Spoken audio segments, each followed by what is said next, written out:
end of this video, you'll be able to create this app yourself using only Go Templ or A-h Templ. So this is a simple web app. It has a get weather h1 here. And if we hover into that h1 tag, we'll get the information about the weather from our current location. Okay, so last video we created this simple component with Templ, and the way that this works, it takes in a value from our server and it basically generates the HTML whenever we make a request to our web, and it generates the dynamic HTML for us. We'll take this another step further and we will use some styles that will also be dynamic, and it will come from our server rather than style sheets. What we can do is we can use something called the CSS component provided by Templ, as we can see here. For example, give a color, and that would be rendered conditionally at runtime. How is that going to be useful to us? Well, it's going to be useful if we want to give a certain element, a certain style based on a value from our servers. So here in our app, if we could create a new component, we would call it, for example, of course, we use the keyword CSS to create a new CSS component or styling component. We could call it, for example, baseline styles. This will be our base styles that we will apply to our elements here. So for example, we will give it a background color, and what you write in here, it's like a basic CSS syntax. I'm going to provide a background color, and I will take some colors from this side, and you choose the palette you like. So I'm going to choose this, for example, for our background color. And we can use a color for our text as well, and I'm going to use that color right here, right? Let's see how this one fits. Basically, you write your styles. Maybe you want also to include a font family because, you know, the original or the basic family is not really that great. We could use Arial, for example, and that's it. If we want to apply this styles or these styles to our code here or to our HTML, what we can do is that we use in the class of this element, define a class, and this class we will make it dynamic. What I mean by that, that we will use the curly brackets, and we will call our base CSS class or CSS component. So we just call it like that, base. And then if we go ahead and Templ generate, then we run our app, we're simply gonna see these styles appear here. If we refresh the page, we can see our styles appear here. Now, I didn't like this white color. It's not fitting very well or not contrasting very well with the background. Also, the body is still white because we just applied this class to our h1 element. So what we want to do is to apply it to our body of the HTML. So everything gonna be one background color. And also I'm gonna change a little bit of that color. So maybe, okay, this one looks very good. So I'm gonna take that and use it as like my main white color. So Templ components will generate HTML. And so you will need a baseline HTML structure for your page. For example, you would need to create the HTML tag, the opening and the closing. And inside this HTML tag, you would have the head tag for your HTML that you will have info, for example, which scripts you will linking to this web page and which style sheet you would be linking. And also you could have some title tag and meta tags that will define more your web page. Body of the HTML, we will apply the class to basically apply every style that we applied in our body class. Whatever we make changes and we want to see our changes in the browser, we would hit Templ generate and then we would run the app. A simple hack to make this a little bit easier is to use a makefile. What is a makefile? Well, it's a simple file. Let's create one real fast. We call it makefile, just like that.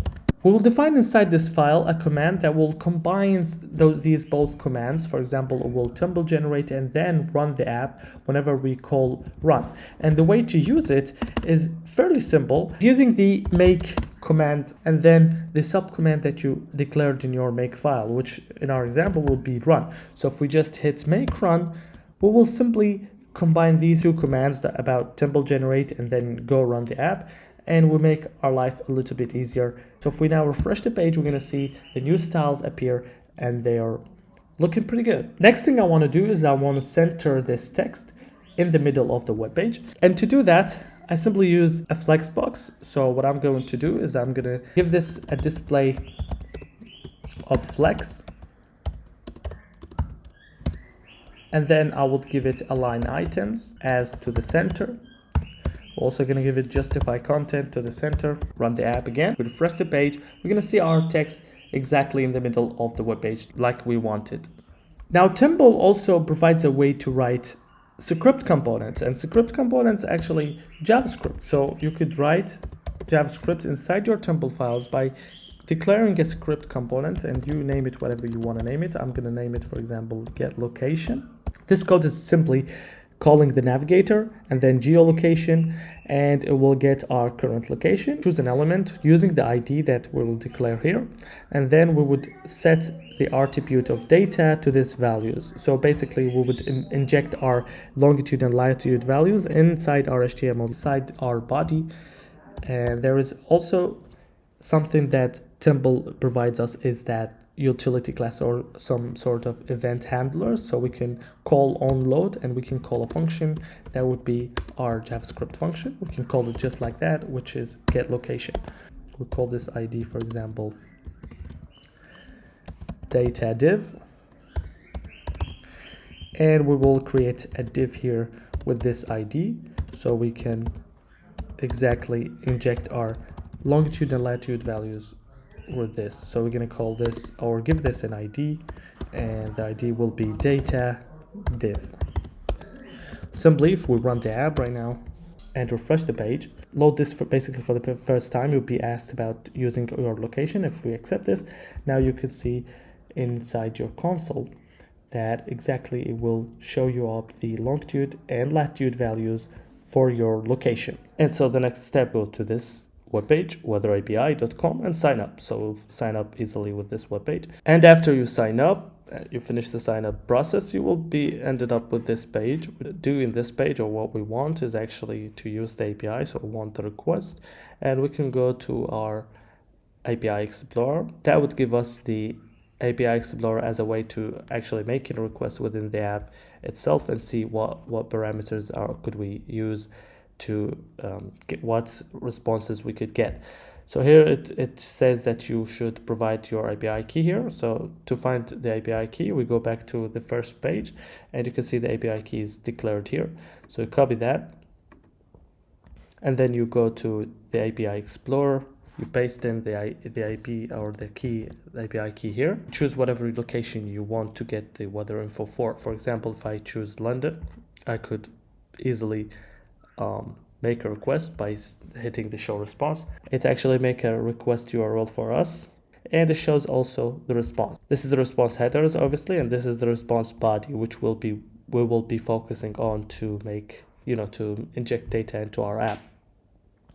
Basically, the response body consists of location, which gives you the info of the location that you sent, and also it gives you the current, as in the current temperature and current condition of the weather. So this is what we actually basically want, and we could use just location values right here. So here is a simple function. We get an element based on the ID that we give to this function or this component. And the ID will be, then we get an element by this ID from the DOM.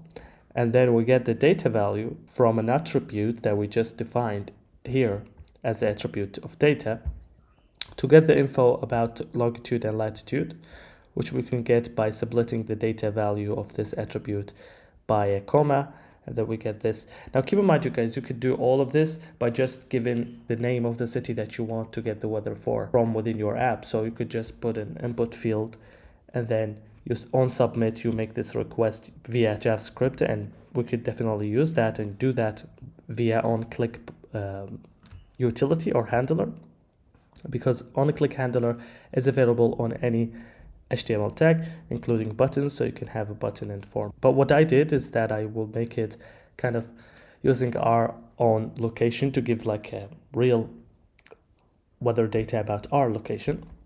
And to do so, we got our values, the API key from the website that I just showed you, and the API URL, which they give you after you make any request with the API Explorer. Here is the URL that we use to make this request. It also gives you the API key in the URL, but I excluded from the URL because we might change it in the future, and it's just a better practice.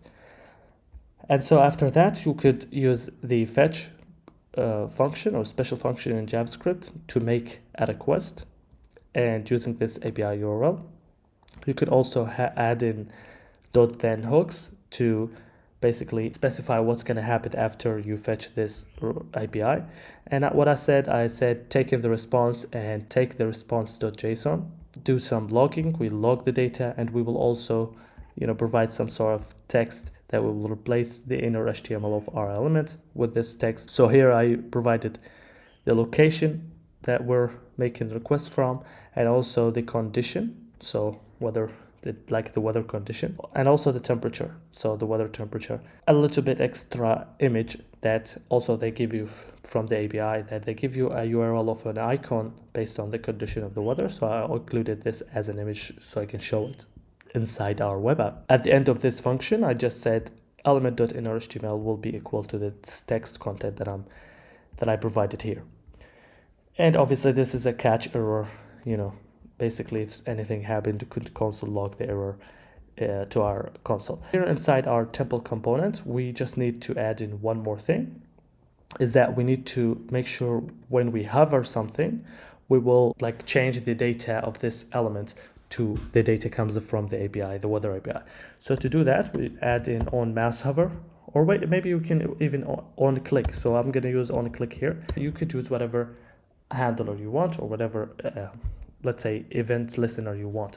So I'm going to listen to a click on this specific element, which is the element that's shown here. And we're going to run this function, which is the fetch weather function, and we give it the ID obviously about the div that we want to change the actual weather info about, and also we want to get the data from. So we give it the data div here. That's what we're going to do. So we say, hey, use the data div, and then if we go ahead and say make run, we run our app. If we refresh the page now if we click on this element, we should see our weather information comes from the weather API. So let's click and say, obviously, yes, it does. Now it shows it in a very strange way because we use the flexbox to actually align the elements on the page, but we could fix that by just typing one small thing here, which is a flex direction. I made a mistake here because I'm used to writing table in the classes. It should say flex direction equals column, and then you save and run the app, refresh the page. Now you see it here because something happened with the flexbox. The point is now if I click here, I shall see the info right in this beautiful way. So this is a simple app that shows you info about the weather, and it's all done in Temple. I hope you guys found this video useful and you learned few more things about Go Templ. We used a bit of client-side JavaScript just to show you a way that we could also use JavaScript functions inside our app if we needed that, and we can also use CSS components to style our web app. If you like this video, don't forget to like and subscribe.